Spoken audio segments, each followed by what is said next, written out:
Good evening, everyone. Welcome in to Vols Society Live on this Tuesday night. My name is David Morrison. I'm the Vols Society lead analyst right here on the Vols Society Network. We are glad you're joining us across our social media platforms, facebook.com/UT Vols Society, youtube.com/Vols Society, and on Twitter @SocietyVol. Thank you very much, like I said, for tuning in tonight. Our social media accounts are growing. Over 24,000 on Facebook, YouTube, still growing, and same thing with Twitter. So thank you, thank you, thank you. The chat room is open right now. Our founder, Brad, is already saying 9-1 the Vols are 9-1, folks. Let's go. This is part of your show, too. This is not just me just rambling on, although I will ramble from time to time. But leave your comments, leave your questions, share the video out if you're watching right now. Let's bring a bunch of Vol fans in here. Like I said, we're going to go up. Hopefully, if we continue to build our viewership up, hopefully we can go live. Or, well, actually, we'll be live whenever the playoff rankings are announced right after Michigan State and who's in the Champions Classic, Duke or Kentucky. So we'll find out where we are after tonight. Dwayne says, "What's up, David? What's up?" Back to you, Dwayne. Timothy says the Vols are college football playoff bound. You heard it here. I believe it's so. Give a shout out to Stephen, Timothy, and Will with the likes and stuff. So yeah. So like I said, share the video out. Let's get this show on the road. Tennessee. Well, let's go ahead and announce it. So I guess if you may have saw on social media probably in the last, couple hours, Tennessee, for the first time since the late 1940s, is going to be rocking an orange helmet. That's right. They announced the uniforms for this Saturday. It will be orange helmet, white jersey, white pants. They look pretty sharp, which I think, those pictures kind of got leaked out a few weeks ago with the smoky gray helmets. So we figured that it was coming sometime down the road. So now they're going to break it out on the road at South Carolina. So pretty exciting stuff right there. Like I said, I know a lot of people love the traditional uniforms, and I'm a big college football traditionalist myself. Just my hat here. But this is kind of the new style of college football. This is what the kids like today, kind of the multiple uniforms and multiple combinations. A lot of teams do it, even some of the power traditional teams kind of breaking that way. Brad says the orange helmets are sick. So, I mean, if the kids love it, that's fine. Like I said, I'm still going to root for Tennessee no matter what they wear. Uh, you know, well, I mean, I know what the traditional colors are, but like I said, hey, let's just go out there and beat South Carolina. We're still in this college football playoff discussion. So that's kind of the big news that's happened in the last couple hours. They announced the uniform combination for this week. All right, so let's go ahead and recap. Last week, Tennessee defeated Missouri 66-24. I was there on Saturday. A lot of fun, obviously. Shout out to my grandparents watching along. Let me answer this from Brad. Brad says, you don't think we will be to number 4 tonight, do you? I don't see the top 4 really changing. I still personally think we'll probably still be number 5. I think they're probably going to keep it 1 through 4, and then probably us at 5, and then at number 6, who knows? Probably an LSU, could be a USC. I don't really see much change tonight in the polls for me personally. If we get in the top 4, hey, I'll be happy with that too. I just think with TCU still being undefeated, that's kind of what's going to probably hold us back a little bit. Timothy says, put him in pink. It still won't matter. We're going to hang 55 on South Carolina. Absolutely.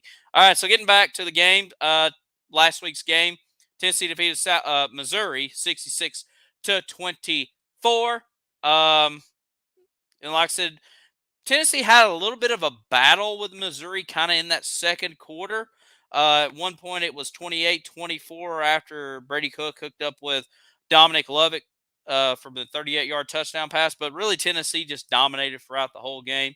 Dwayne says Tennessee has to continue to put to 60 points up. And I think that's what Tennessee surely did. I know there was some controversy at the end of the game. I know the announcers for CBS brought it up like Tennessee probably shouldn't have went for that last touchdown, but we've heard all week Tennessee needs style points. Even some of the national analysts says Tennessee needs to do that. So take an opportunity while you can. But kind of breaking down the scoring drive here. Uh, Brad says, remember when Milton threw a football over those mountains at the end of the game on an arm? Yeah, I'm going to dive into Milton here in a minute here.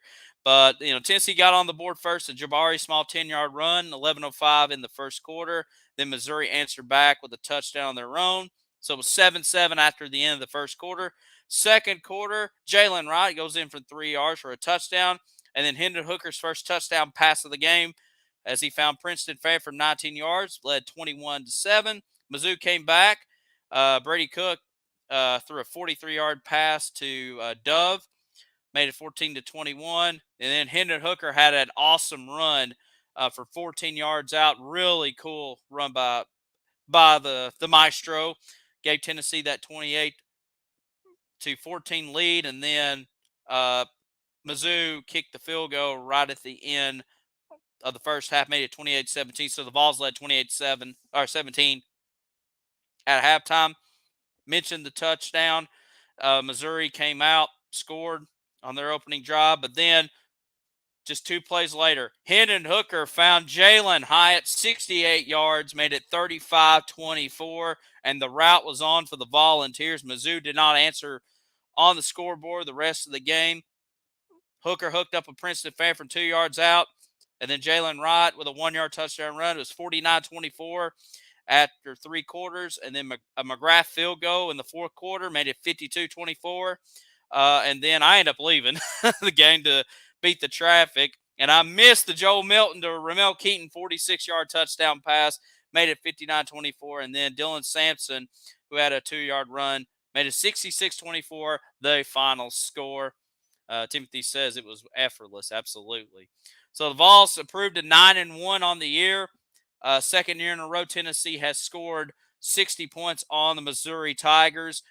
Tennessee goes undefeated at home, and I forgot to look up when was the last time Tennessee went undefeated. If one of y'all know that, please hit the comments because I forgot to look that up. That was going to be my homework for the weekend, and I forgot to do that.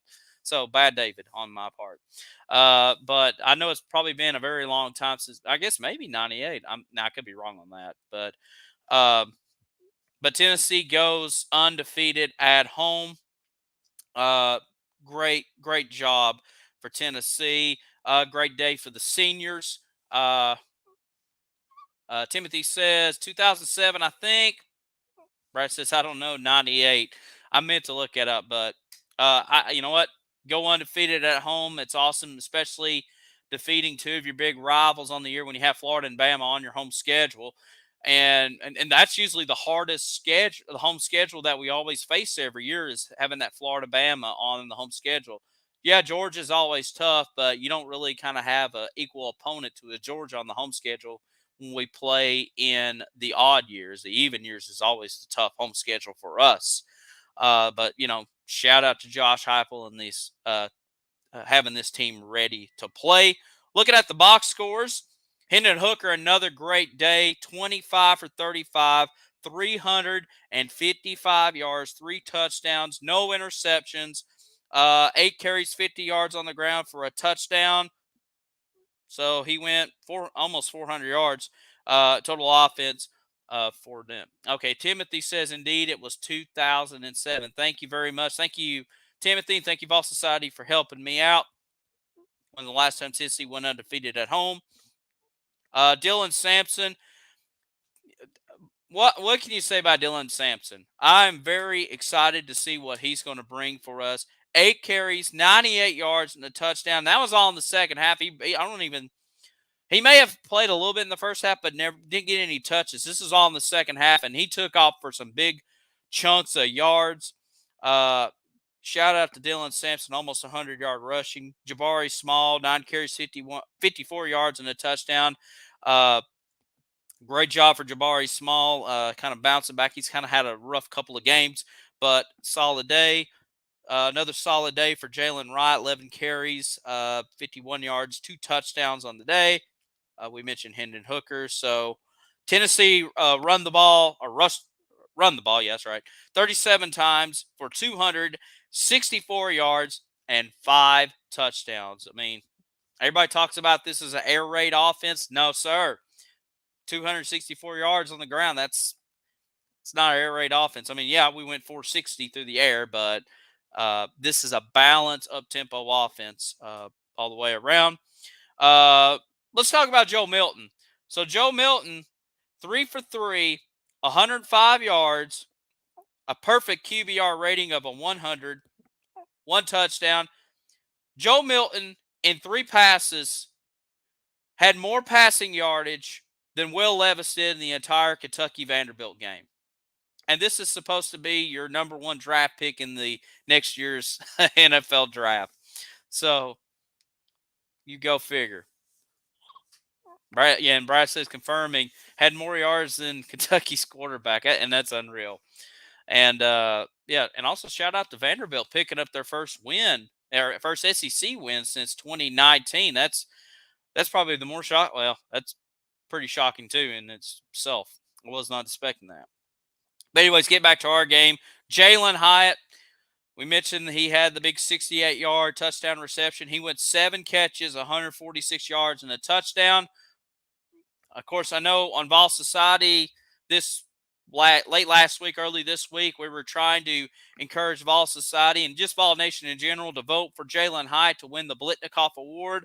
I think the voting is closed for that, but last I checked, he had a lead on one of the Washington wide receivers, so hopefully he'll bring that home.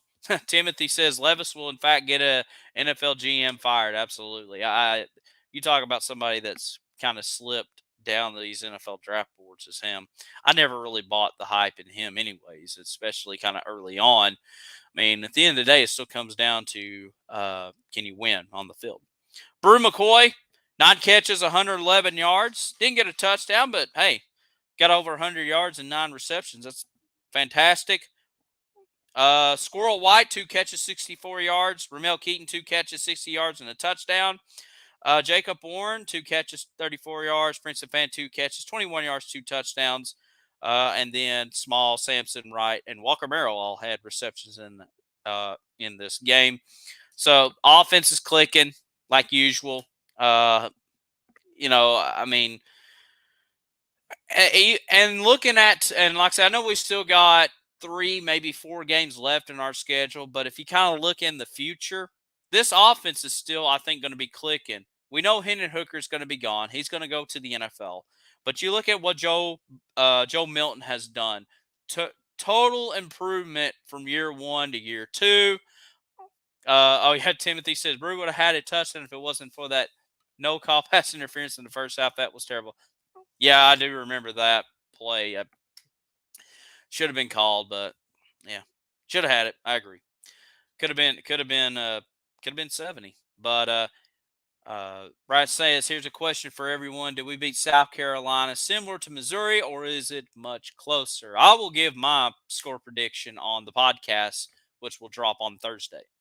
Could be interesting. I'll say that. But you look at Joe Milton, what he has done, proven from year 1 to year 2. And even in the preseason, kind of thinking, okay, well, Nico's coming in next year. You got Joe Milton back.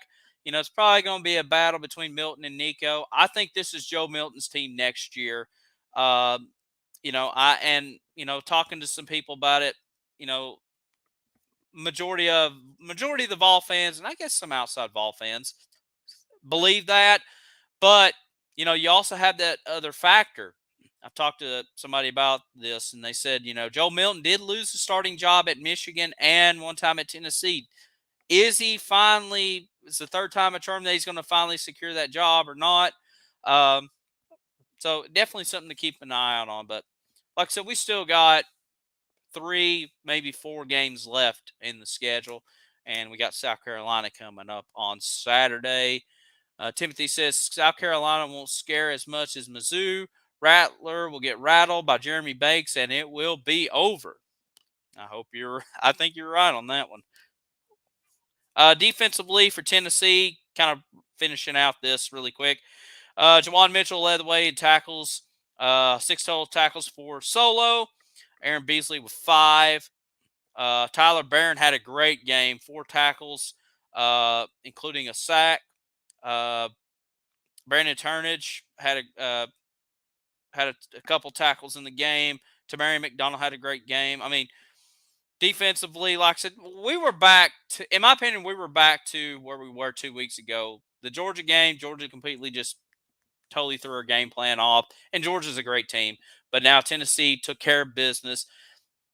Send the seniors out on a winning note, and now we finally got the last 2 games on the road with South Carolina and Vanderbilt. So that's kind of a recap of Tennessee and Missouri. Kind of look here at South Carolina really quick. Like I said, continue to leave your comments and your questions as we roll on through. And I'll give a couple more shout outs here. Shout out to Troy. Shout out to Lori, Franklin, Brady, Jack, Natalie, Stephen, and we give a shout out to Timothy and Will earlier. So thank you for everybody tuning in so far. All right, let's look at South Carolina. Brad says Georgia's the worst fan base now. I'm convinced. Have you seen the trolls on Vols Society? Unreal. Yeah, I have. I just try to ignore them, but oh well. We'll see what happens the rest of the season for them. They got a tough one in Atlanta coming up. South Carolina. Right now the Gamecocks are 6-4, so they're bowl eligible. Third in the SEC East. Obviously not going to Atlanta. Led by Spencer Rattler at quarterback. Of course, we kind of seen Spencer Rattler's game so far this season. Not impressive at all, in my opinion. I mean, he's got over 1,900 yards passing, 8 touchdowns with those 9 interceptions. He's been sacked 23 times this year for negative 151 yards. Oh, my goodness. So I thought he's supposed to be a dual threat guy. Yeah. Okay, yeah, he's not a dual threat guy at all. 55 carries, 8 yards on the year. Wow. He's got 2 rushing touchdowns, though. So, yeah. Brent says unreal. But, looking at the rest of the players, Lloyd, the leading running back at 556 yards. Wells, leading receiver at 590. I forgot Luke Doty still plays for this team. Wow. That's interesting. Anyways, so that's kind of look at South Carolina. I think Tennessee's going to take care of business this week. Main thing is to pretty much somebody mentioned, Timothy mentioned, stop Spencer Rattler. I think they're very one-dimensional. I think they rely a lot on Spencer Rattler, but after that, not so much. Brad says Beamer. Yeah, really. I mean, I will say this. I think it's going to be a good environment. You're going to have a hostile crowd there. Probably nowhere near what you saw at Georgia, but this is definitely the biggest home game that South Carolina has had this year. And at times we've struggled at William Brice Stadium. But I want to see, like I said, Tennessee just come out there and dominate and put a lot of points on the board. And like I said, just take care of business for the most part. I don't want to, especially pre-snap penalties. While I mentioned I don't think the home field environment is going to play a factor, but we still kind of have that in the back of our mind. Those pre-snap penalties, those false starts. Can Tennessee clean that up going on the road again? Brad says I see us dominating this game, and I think we can for the most part. Any other questions or comments about this Saturday? Like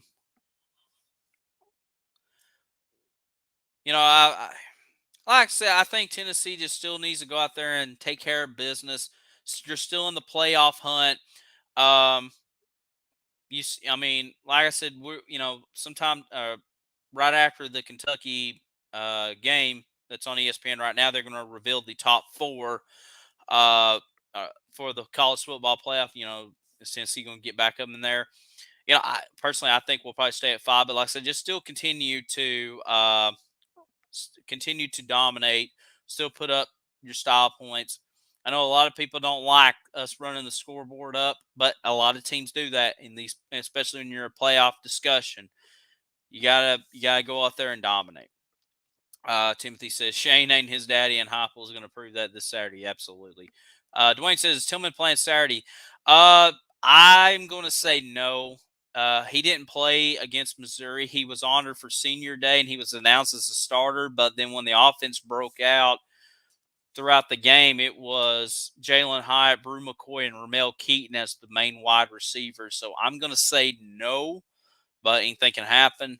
To me, it feels like, I don't want to say Tillman's checked out, but it feels like, maybe this is more of a coaching decision, and it's not a disciplinary action. I just think, Tillman is probably, how should I word it?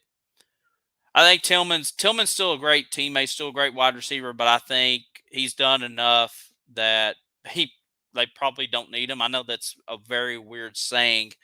I just think they feel very comfortable with running Jalen Hyatt and Brew McCoy, and then either Ramel Keaton or Squirrel White or whoever. I just think Tillman's done enough to send him off to the NFL, I guess. And like I said, you kind of got the running backs too that you can work with. Shout out Tighten Up, leaving us a like on Facebook. Tighten Up Joey Watts. Very cool. But any others? Timothy says the coaching staff is looking out for Cedric's best interest. Is his best interest not to further injure himself? Yeah, there you go. Thank you, Timothy. Helping me word that out a little bit better. Yeah, I think Cedric is ready for the next level of the NFL, wherever he goes to. Yeah, like I said, you don't want to further injure himself and hurt his draft stock. So he's not checked out, but I think it's a mutual agreement. Like, Tillman, we love you. We definitely, you're definitely still part of the Vols, but, this is what we're running with right now.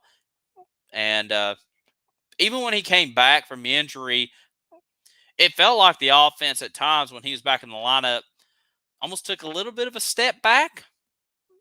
I mean, you didn't really have the explosive plays with Tillman.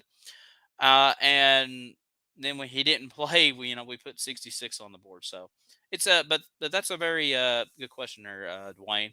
And I noticed that too, being there at Neyland. Brad said he's definitely ready for the next level. There's a lot of guys that's definitely ready for this next level, including Tillman.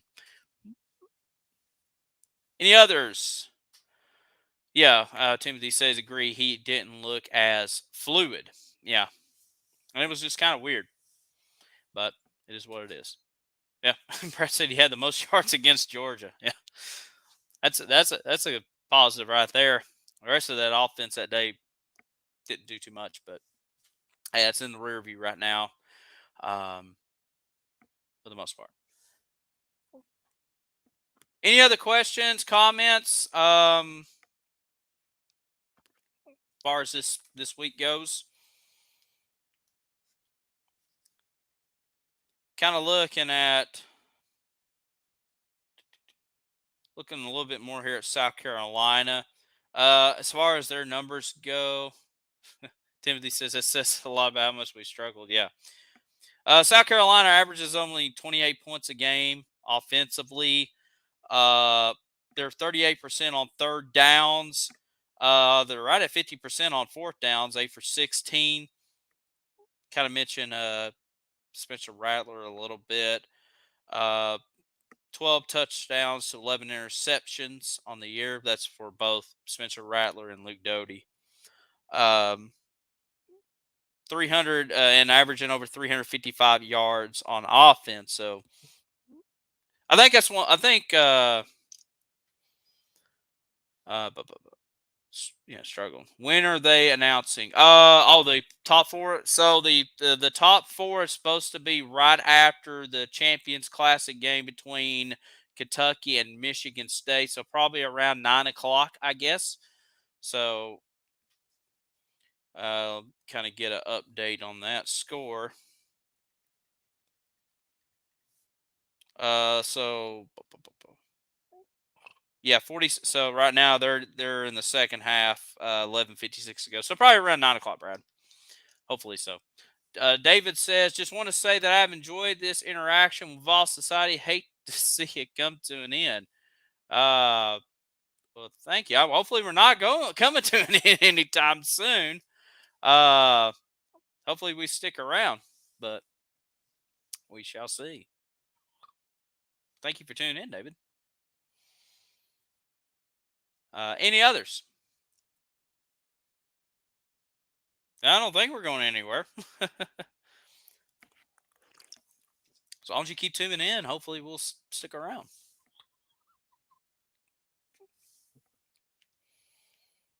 Depends on how the basketball team does, I guess. Man, real quickly jumping off of football for just a second. Our poor basketball teams, Lady Vols are now 1-2 on the year. Tough loss at Ohio State and tough loss Monday night against Indiana. And then the boys dropped one to Colorado. Okay, you meant for the football season this year. Well, yeah, I know what you mean. Okay, I got what you mean there, Dave. Yeah, it's been a great season. Like I said, hopefully, we'll still kind of talk about some recruiting during the off season and stuff like that. So hopefully you can stick around some more coverage. We'll come up with something. What's going on with our basketball teams? For the men's, we're just kind of living by the three and dying by the three, and I think you're going to see that a lot. And Colorado really took advantage of that. And then as far as thanks, Brad, for clarifying. We try to do our show throughout the year. And then as far as the Lady Vols go, they're just kind of standing around. Kind of look like they got their feet stuck in the sand at times. They do some cuts from time to time, but they just kind of stand there. And Indiana just took advantage of that Monday night. So yikes. Hopefully, turn it around. Main thing is you got to get hot in March. Can't get hot in November. So fingers and toes crossed for both basketball teams. I still think we're going to have solid seasons. Just got to pick up some wins along the way. Getting back to the football team really quick. You know, as far as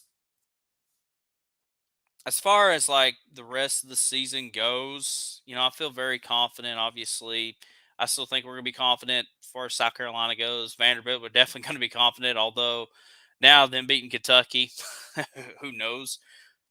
Mike White had a great game on Saturday for them, but like I said, just still continue to go out there, still put up some big numbers, still put up Hendon Hooker go out on top, and like Brad said, go 11-1, 11-1 on the year. He says 11-1, fellas, absolutely. Yeah,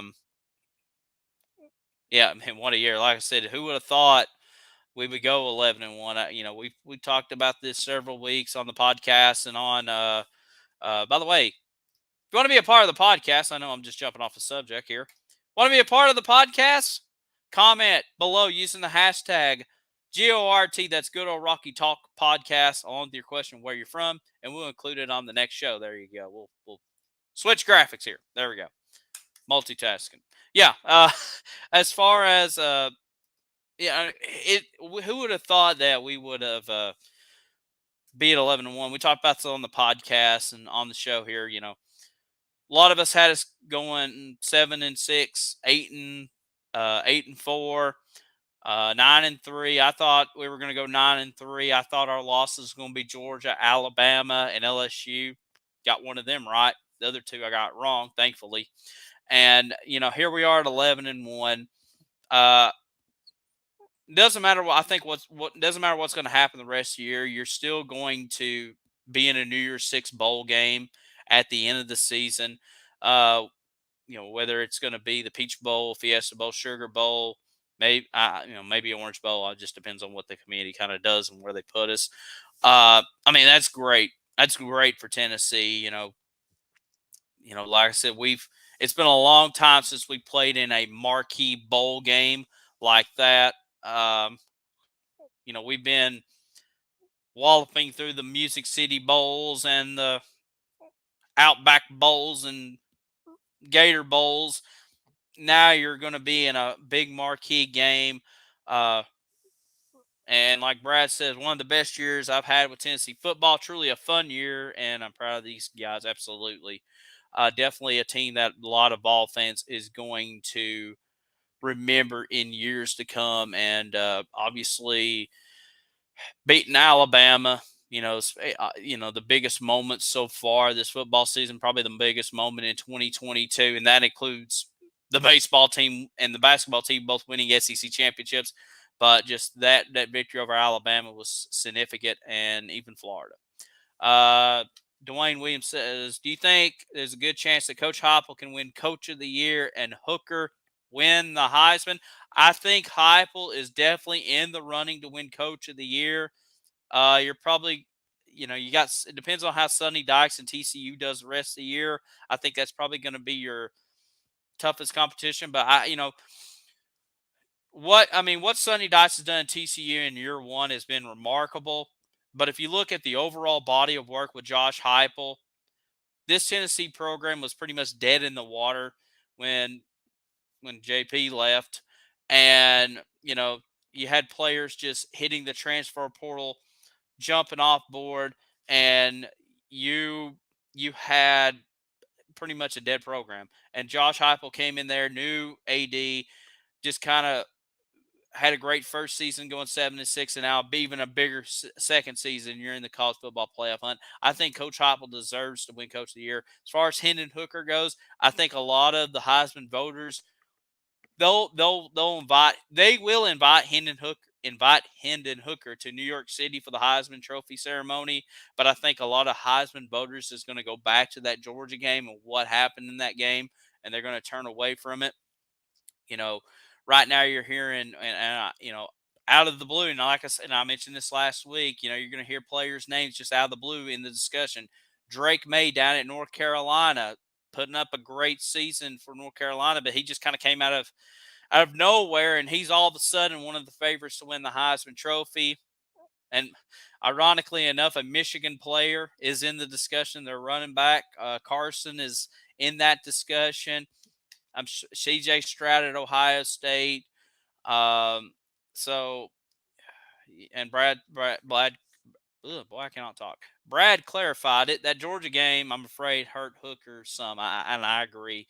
Like I said, he'll probably get invited to New York. They'll profile his season. He'll be there, but I don't really like his chances winning, unfortunately.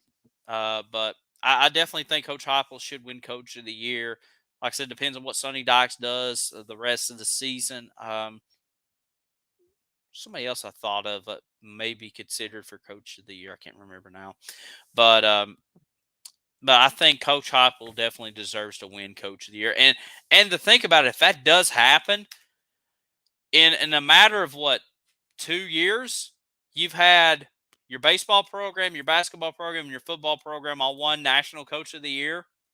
Yo, Tennessee athletics is back. We got the right people in place. It's like I said, it's not a sprint, it's a marathon for a lot of these seasons. But shout out to Danny White. There you go. Brad just said it right there in the chat room. Thank you, Danny White. Totally deserves a lot of the credit. Randy Boyd, Dondy Plowman. There you go. And Brad's echoing me in Charlotte about this. There, and Randy Boyd. There you go. So leadership is there, and we are very blessed right now to have great leaders at the University of Tennessee in these athletic departments doing a fantastic job. Relying on, number one, hiring the right people, and then number two, letting them run their programs.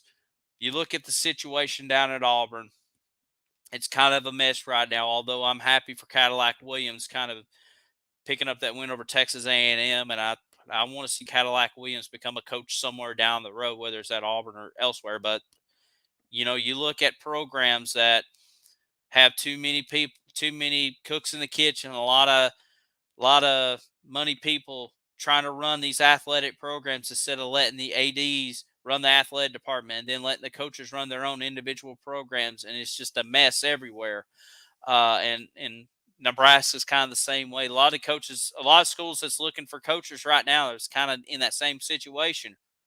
We should be thankful that we have these three people: Danny White, Donnie Plowman, Randy Boyd, uh, running the University of Tennessee, running the athletic department, and they're letting these coaches coach their teams, develop championship level teams, and you're seeing it produce in the since Danny White has been there. And it's not necessarily just football, basketball, baseball. We saw it with swimming and diving. We've seen it with soccer. Uh, we've seen it, a little bit of softball this year. I mean, it's everywhere, and it's exciting. Knoxville's a hot town. Uh, like I said, it's growing like crazy.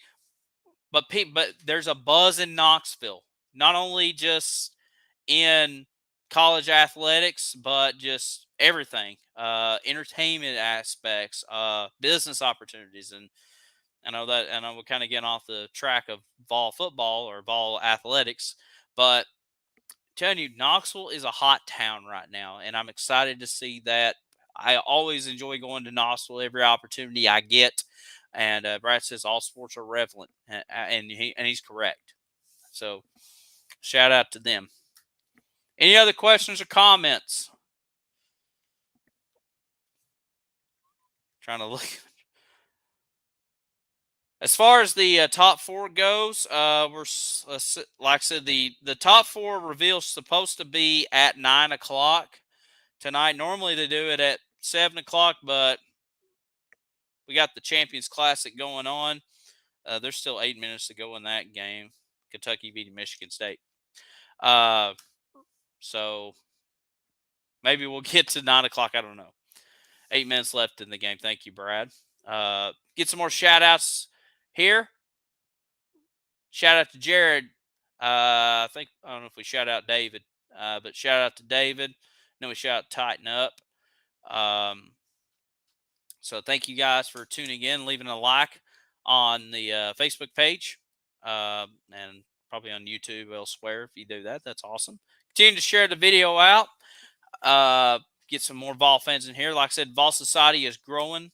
The podcast is doing very well. Launches every Thursday. Kind of shuffling the schedule around a little bit for our personal livelihood, and trying to spread out throughout the week here. Like I said, if you want to be part of the podcast, there you go. Comment below using the hashtag GORT podcast, GORT podcast, for good old Rocky Talk with your question, where you're from. We're not trying to stalk you down. We're just trying to figure out where Vol Society is from, and hopefully you'll be part of the next show. Bill says, hello to Bill. Our DBs just want to make plays and need to learn to stay in position and be patient and protect, in my opinion. Yeah, you're right.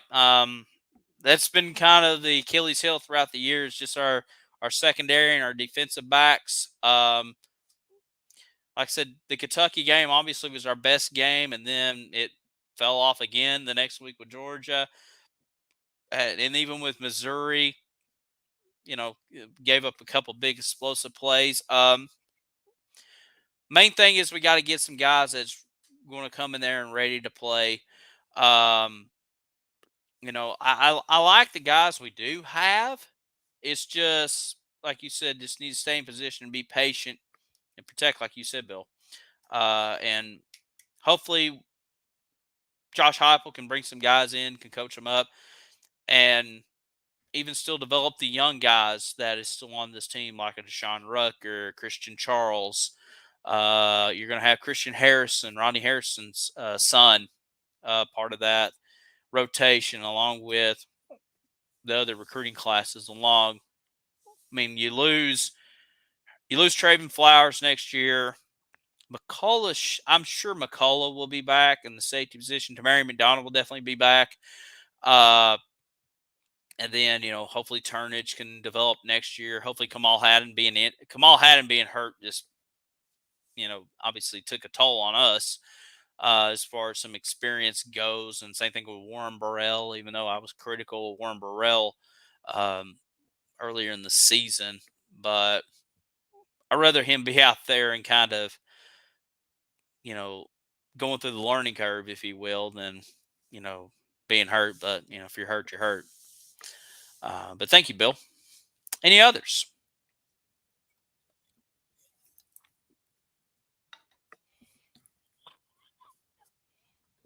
All right, I guess we'll go ahead and talk about what's your score predictions for Saturday. Go ahead. Let's light up the chat room, light up Facebook. What's your score predictions coming up on Saturday? Brad and I are going to reveal our scores on the podcast this Thursday. I will say this as far as my keys to the game goes. Limit your penalties. Uh, put up some style points. And take South Carolina completely out of the game. Spencer Rattler has struggled this season. Um, like I said, let's get our defense after him. I want to see Tennessee really pressure after him again. Pressure after Spencer Rattler. At times we were pressuring Brady Cook, but Brady Cook escaped a lot of plays, and he burned us like a lot of guys have done so far. So like I said, I want to see Tennessee really take Spencer Rattler out of his game. Brad, I forgot to mention this earlier. Almost 24,000 followers now on Facebook page. All right, so Bill says 45-17, Big Orange. Dwayne says 52-17, go Vols. All right, so Jared says 63-14, Tennessee. So like I said, I'm kind of in the. I'll just say I'm kind of in the Bill camp a little bit, and even Dwayne's great score predictions. So I think, and it's going to be very interesting to see. I think that's kind of the keys to the game for me. It's just Tennessee just needs to go out there and put some style points, especially on the road. And like I said, don't let up, and that's what's in it. One thing I know it's kind of interesting hearing what the announcer says, and I kind of get it. You do want to promote sportsmanship, but here we are in this college football playoff era, and we talked about, and Jared just said it right the words, full steam for 60 minutes, and that's what we did with Missouri. We did not let up and light up the scoreboard, and I think that's what we need to do. Go on the road is full steam for 60 minutes. Brad's key to the game: shut Beamer up. That may be tough, but yeah, that would be a lot of fun. And it's interesting. I'm trying to remember. I may be off of my schedule, but I think it's pretty close. It's funny how like last year we really saw Tennessee's offense be explosive on the road last year at Missouri, and then last year during the South Carolina game when we broke out the dark mode jerseys for the first time. We took at 28 nothing lead in the first quarter and just rolled on through there. We already took care of Missouri this year. I want to see Tennessee get out to a hot start like they did last year. Now, obviously, you're going to have a better quarterback, and Spencer Rattler compared to last year when it was Luke Doty out there. But, like I said, you're going to be on the road. Like I said, Tennessee doesn't need to overlook this team. They just need to go out there, throw the knockout punch early on, get that South Carolina Sandstorm crowd out early on, and take care of business along the way. So, what's some of your keys to the game as far as for Saturday goes? I know Brad says shut Beamer up. I hadn't even listened to his press conference, Shane Beamer, so I didn't know if he said anything kind of silly this week or not. Brad says, I don't see this being a game. Vols should beat them down. Beat them down to the ground. There you go. Definitely so.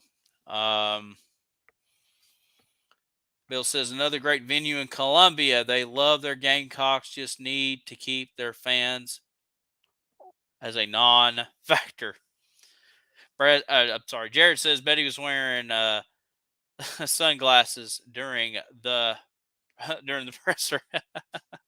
Probably was. He's a clown. Vol Steak. Hadn't heard from Vol Steak in a while. Watching us on YouTube. Says, hey man, South Carolina fans are the most delusional. They're an interesting fan base.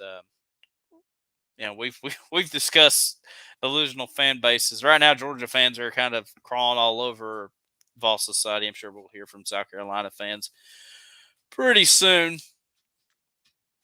I know they got some great ones out there. Timothy says, turn Hooker loose, run the numbers up, or score a lot of points and set Hendon apart from the rest of the Heisman contenders. It's a good point there, Timothy. I think Hendon had that nice bounce back game on Saturday, put up a lot of points, and I think just still continue to do that. Vols by 80 from Brad. Not 50, but 80. All right. Very much so. Vol State says the new helmets are beautiful. Absolutely. We love the new helmets. For those who tuning in late and may not have heard, Tennessee, for the first time, I believe since 1948, will be wearing orange helmets. And, of course, back then they still had the old leather helmets. They were orange, although everything's in black and white back then.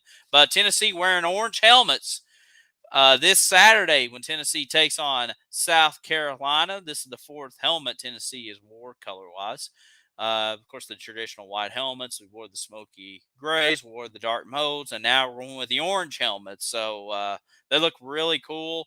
I'm excited to see how they look, under the lights in real life, and very, very much so. We think they look really cool. I'm excited to see them on the field on Saturday. Definitely going to set us apart. By the way, for those who don't know, kickoff for Tennessee, South Carolina, 7 o'clock Eastern, 6 o'clock Central on ESPN. Chris Fowler, Kirk Herbstreit will be on the call for that game on Saturday.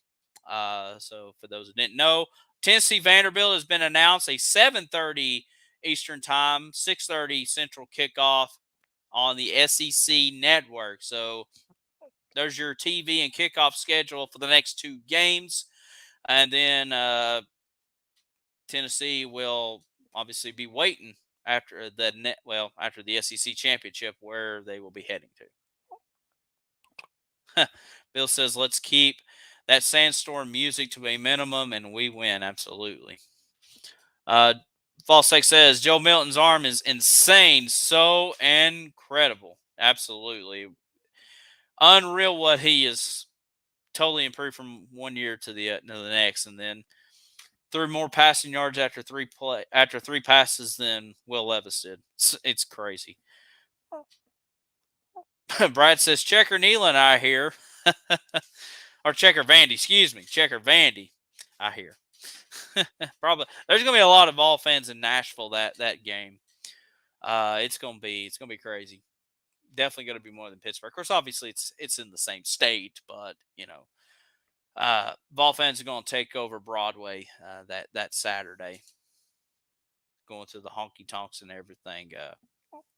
Anyways, so kind of a quick side story. Kind of considers fall football, but anyways, kind of talk about my experience at Neyland on Saturday. So I went to Neyland Stadium for my birthday on Saturday for Tennessee, Missouri. Had a great time. Even though it was raining throughout the warm-ups, and then the temperature dropped about a good 20 degrees throughout the whole game and got pretty chilly, but it was still a lot of fun. But anyways, I was kind of talking to somebody sitting beside me. He was from Pittsburgh, and he was telling me his daughter was visiting the University of Tennessee's nursing program this weekend they were in, and thank you, Brad. Says happy birthday, David. That was back on Saturday. But he's talking about his daughter's visiting the nursing program, and he said that he lived in Pittsburgh. He's an Ohio State fan, but he had a lot of positive stuff to say about Tennessee, Neyland Stadium, the football program, and the state of Tennessee in general. So shout out to Kevin, and just a very nice guy, very humble guy. So we had a good conversation throughout the whole game on that. Really cool. Thank you, Dwayne. Happy birthday. Tell me happy birthday. Appreciate it. Turned 37 on Saturday, so I'm getting up there in age. So don't feel like it, but anyways. But yeah, it was a really cool conversation. Had a lot of fun. Thank you. Our Facebook page really lit up when I was posting the stories on there. So thank you for everybody looking at those. Kind of some behind the scenes stuff. Might be some interesting stuff. Hopefully. Um, that was a lot of fun. Always fun to go back to Neyland. Had that one planned out. Hopefully, you can go for some. Hopefully, Vol Society will be up there for some basketball games coming up in the winter months. Um, which it's not been a big fan of the daylight savings time this week. I'll just say that. But anyways, that's another discussion for another day. Any other questions or comments? We're kind of stalling time when they reveal the top 25 here. Still 5 minutes to go in the basketball game. Man, can we make it? Can we make it up there?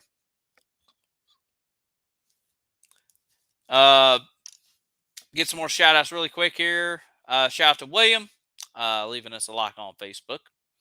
Shout out to him.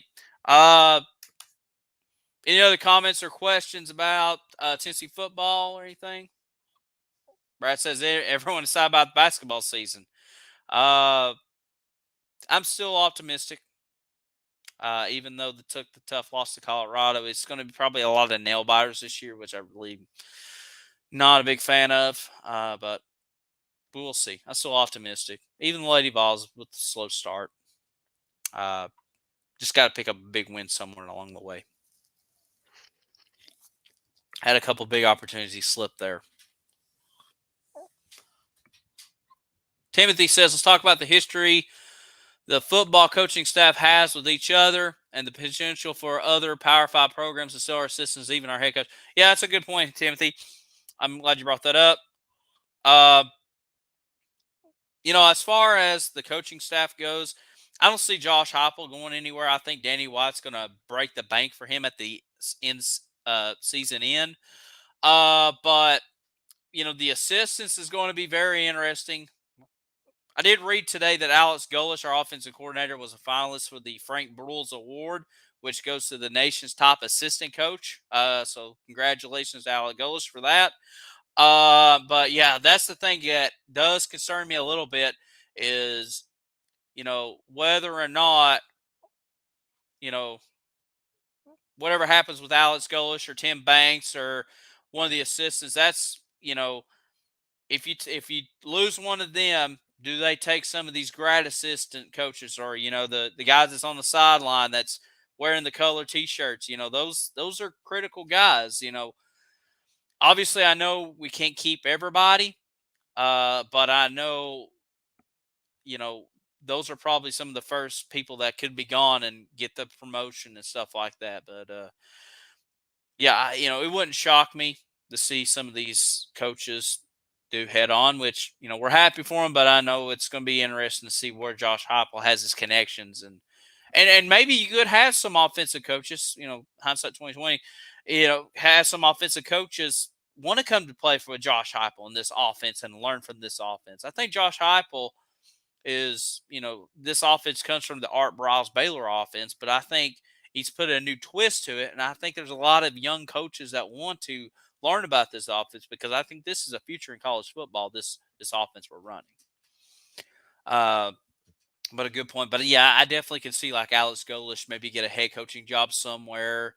Tim Banks. I know Jerry Mack, the running back coach, was considered for the Charlotte 49ers job at one point. I think he's still in that discussion. But yeah, be interesting to see. Bill says, I wish we could have kept a Vol Pitt back-to-back game alive. Coach Major. Oh, okay. Coach Major would have enjoyed that. Yeah. It's one of those that I don't know why we never did that, but I think that could have been a pretty cool little rivalry have along the way. Tennessee Pitt.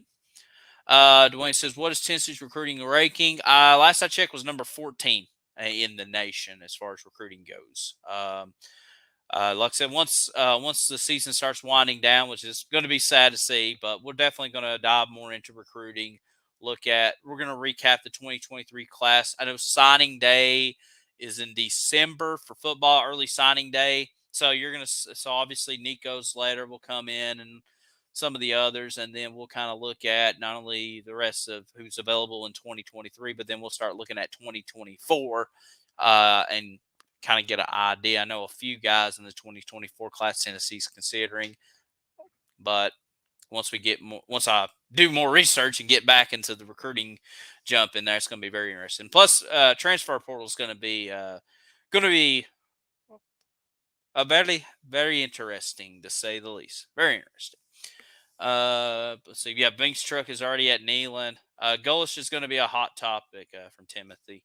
Yeah, I think a lot of people are looking at Alex Golish probably more than Josh Heupel. Although I'm sure there's some people that were looking at Josh Heupel. But, I think, like Brad said, Brink's truck is already at Neyland. I think Danny White's going to break the bank for his boy. I know there's rumors going around. I heard before we went on the air that Lane Kiffin to Auburn could be a signed, sealed, and delivered deal pretty soon. Now, of course, right now people are airplane watching right now, and a lot of hearsay stuff. But apparently, CBS Sports is kind of confirming some of those rumors to be true. So we'll see what happens with Auburn. But you know, we know how Ole Miss fans feel about that, but we'll see. But yeah, I think as far as the coaches go, I think Golish is definitely could be considered, but hopefully we can keep him around for another year, but we'll see. Any others?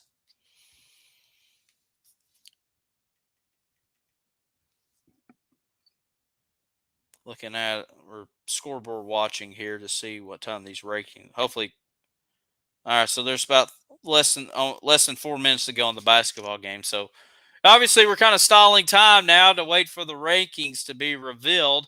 As far as we'll find out where we are, and then we'll kind of wind down the show.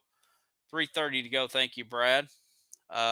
In the game between Kentucky, Michigan State, and then we can find out where we are in the top 25. I would turn on my, I'm afraid if I turn on my YouTube TV app, then it's going to mess up my Wi-Fi. Because Brad says, I think these coaches stay for next year. I think so. I could see one or two assistant coaches pursue something else, but I think, Brad says, I think they know something special is coming. I don't see a big turnover unless there's just like rumblings and stuff. It seems like when you see a lot of turnover and a mass exit of coaches, usually there's problems or drama going up there. Obviously, I have not seen any drama with this Tennessee football program at all.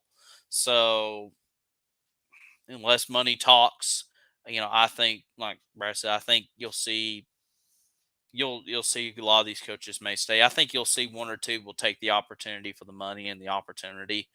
But I don't see like a big mass exit unless, like I said, some of them young assistant coaches and them grad assistant coaches. That's what's going to be.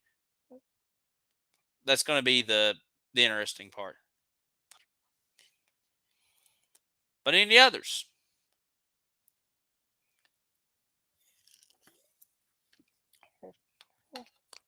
Brad says, "Oh, money talks," but I think our major coaches today, I believe so too.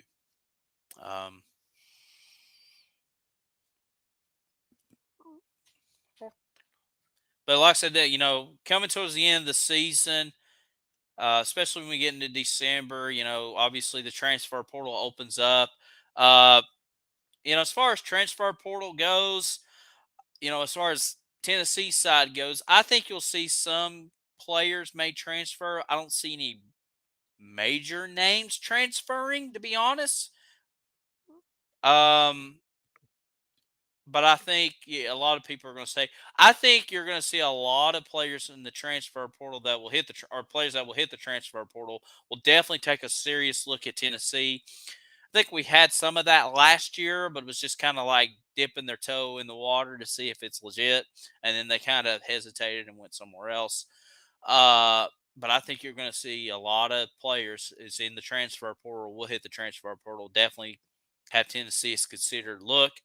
As far as what Tennessee needs to pick up, you need to look at obviously secondary is a big concern. Now I know we got a lot of young players in the recruiting class uh, that's going to be developed and brought up. But like I said, I think Tennessee in the transfer portal needs to look at the secondary. Uh, whoever may be available. Uh, I think even defensive line a little bit, add some depth. I think you need to pick up maybe one or two other guys there.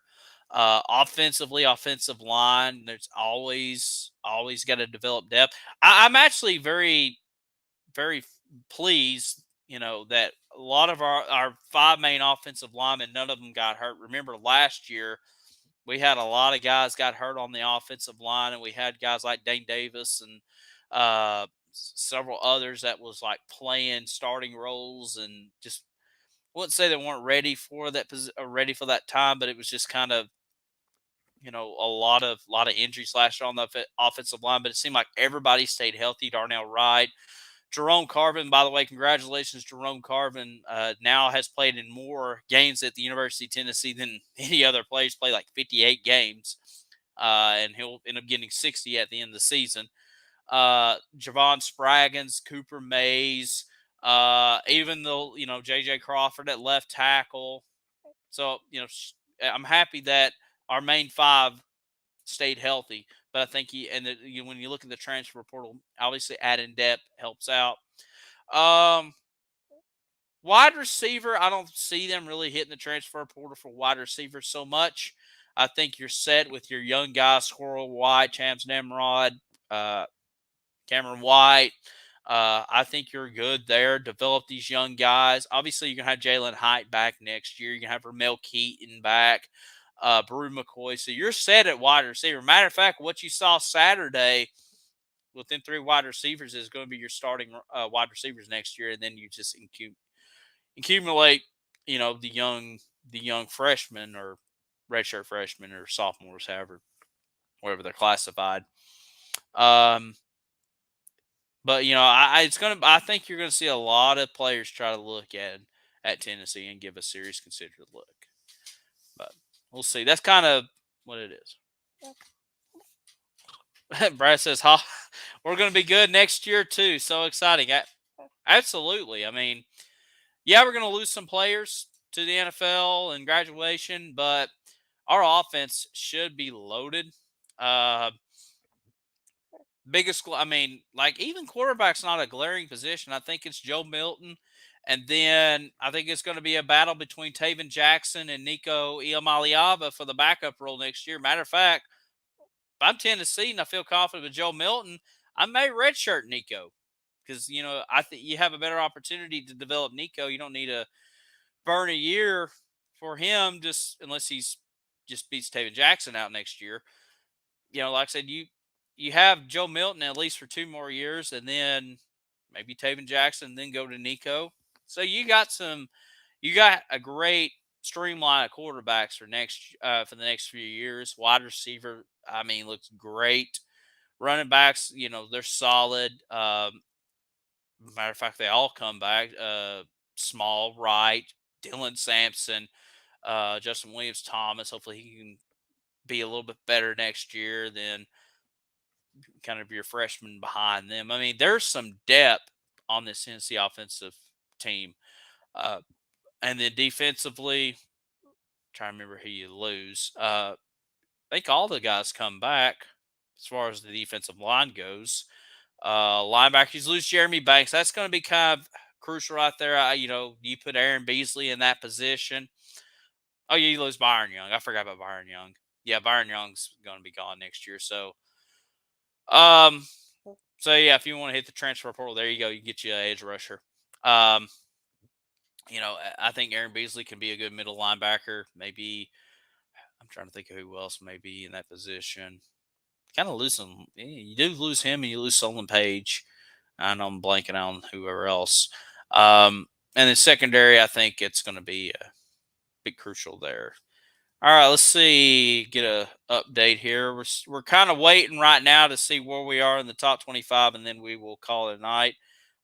I got 37 seconds to go, Brad. Is that correct? Kentucky's up. So we've got an hour and 7 minutes and tonight, and like I said, we're kind of stalling time. 35 seconds to go. We're on the there's a timeout. Of course, with college basketball, usually 35 seconds takes 35 minutes. But we're waiting for the live reveal where Tennessee is at in the top 25, and then we will call it a night. Like I said, while we're waiting for this Kentucky Michigan State game to end, for me personally, I think we're still going to be at number 5. I really don't see a change in the top 5. We might get at number 4, because TCU and Texas did. I mean, TCU didn't blow out Texas, but they are still undefeated. I still think the top 5 stays the same. I think either LSU or USC moves up to number 6. I think Bama may move up one spot with the winner of Ole Miss. Brad says, I will be blown away if we're in the top 4 this week. Yeah, that's what I'm kind of thinking is, I don't really see much change in the top 5. Obviously, you're going to get a new number 6 with Oregon losing to Washington. And shout out to Oregon defeating Washington because – I'm sorry, shout out to Washington defeating Oregon because that helped us out since both of us had that Georgia loss. But I think the committee, if Oregon would have ran the table and won the Pac-12 championship, they would have probably took Oregon maybe over us just because they're champion and we're not. Who knows? But that now we don't have to worry about that. Don't have to worry about LSU. I mean, yeah, they're hot right now, but we got the win over them at their place, and then of course they lost to Florida State in week 1. Brad says Oregon losing was big. Yeah, that was huge for us, so we don't have to worry about that. Yeah, and now we just kind of had to root for TCU. Brad says, "What if LSU beats Georgia, though?" It's gonna be interesting. I mean, I'm sure the committee will take a serious look at, do you put a 2-loss LSU team in the top 4? Me personally, I wouldn't. Because of the Florida State loss. I know it was in week 1, but Florida State's lost some. Timothy says then we would be out. Yeah, possibly so.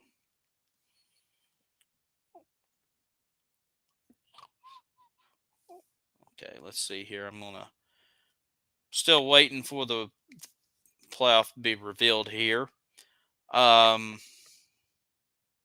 I'm killing some time here. I'm just looking at the score here.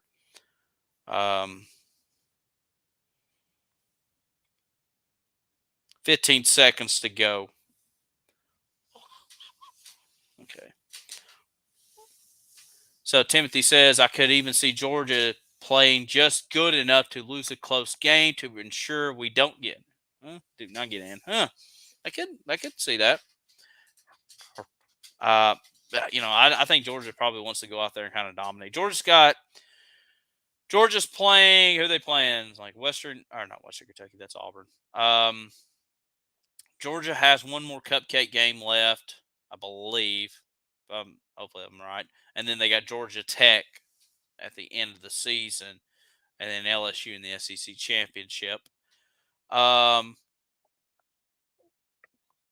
then I'm trying to think. LSU still has UAB, and then Texas A&M at the end of the season.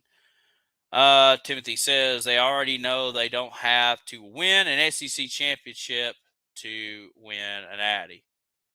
Yeah, that's true.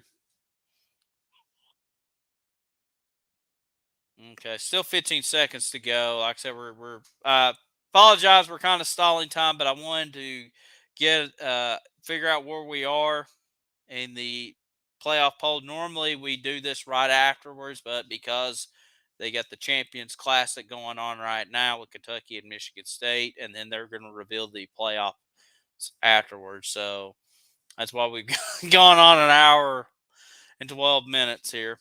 We're just kind of waiting it out here. Uh, but yeah, I think we've kind of covered everything tonight. Like I said, I guess we'll kind of go ahead and give our plugs in really quick here. Don't forget to listen to the podcast, Good Old Rocky Talk, with the founder, Brad Frank, myself, and David Dees. We talk about Tennessee football each and every week. It's available on Apple, Spotify, and Amazon. Like I said, if you want to be a part of the podcast, we have a mailbag segment every week. You see it right there on the screen. Want to be part of the podcast? Use the hashtag GORT Podcast for Good Old Rocky Talk. And tell us your name, where you're from, and be included on the next show. Like I said, we do that every week and have some great questions along the way. We have a lot of fun with the podcast. Make sure you're subscribed to it. It drops on Thursdays, previewing the game that's upcoming. We have a lot of fun with it. We've had some great guests along the way. We had Eric Ainge, VFL quarterback, preview the week of Alabama. Definitely, even though it's an old game, but definitely go back and check out that. Our buddy Ryan Hughes was on a few weeks ago. Works for the Boys and Girls Club, one of the main people for the Boys and Girls Club in the state of Tennessee. Has some great stuff about that and how you can be a part of it. Like I said, we've had a lot of fun with the podcast this season. Lot of fun stuff, a lot of laughs. We're just typical Tennessee fans. We live an everyday life. We're just fans like you.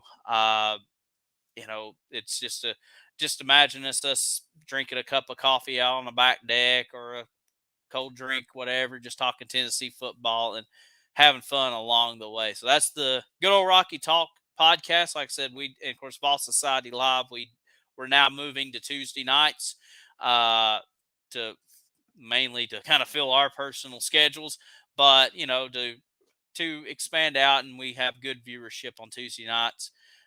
We did it on Wednesday nights for over a year with football, basketball, baseball. Now we're kind of moving over to Tuesday nights like I said, to get some more people involved. And we've had a great show tonight, great turnout. Like I said, talking Tennessee football. So, and like I said, don't forget to follow our social media accounts, facebook.com/UT Vols Society. Go ahead and pop that up really quick here. Facebook.com/UT Vols Society, YouTube.com/Vols Society, and on Twitter, Society Vol.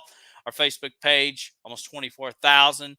We put posts up, several times a day. Our YouTube page, a lot of exclusive videos. So while we're live on YouTube, our shows are not usually archived on YouTube, but like I said, we just do our live show, and then we have just exclusive videos and funny stuff. Brad's reactions are on there.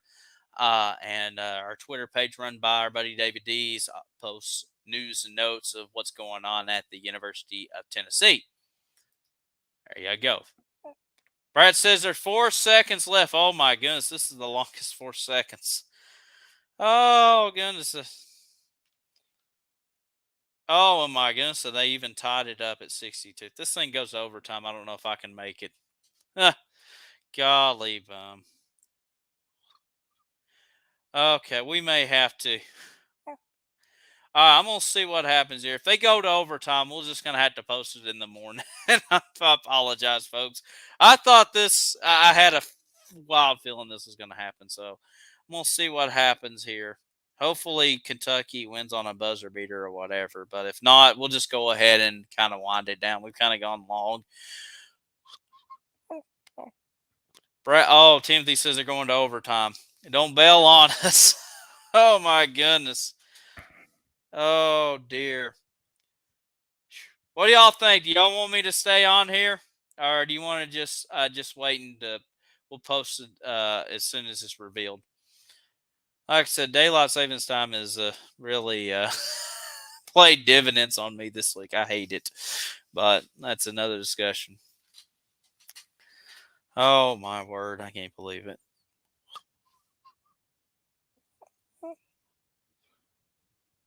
So I'm on YouTube TV, which I'm behind a lot on the regular. So I guess that are they legit going to overtime?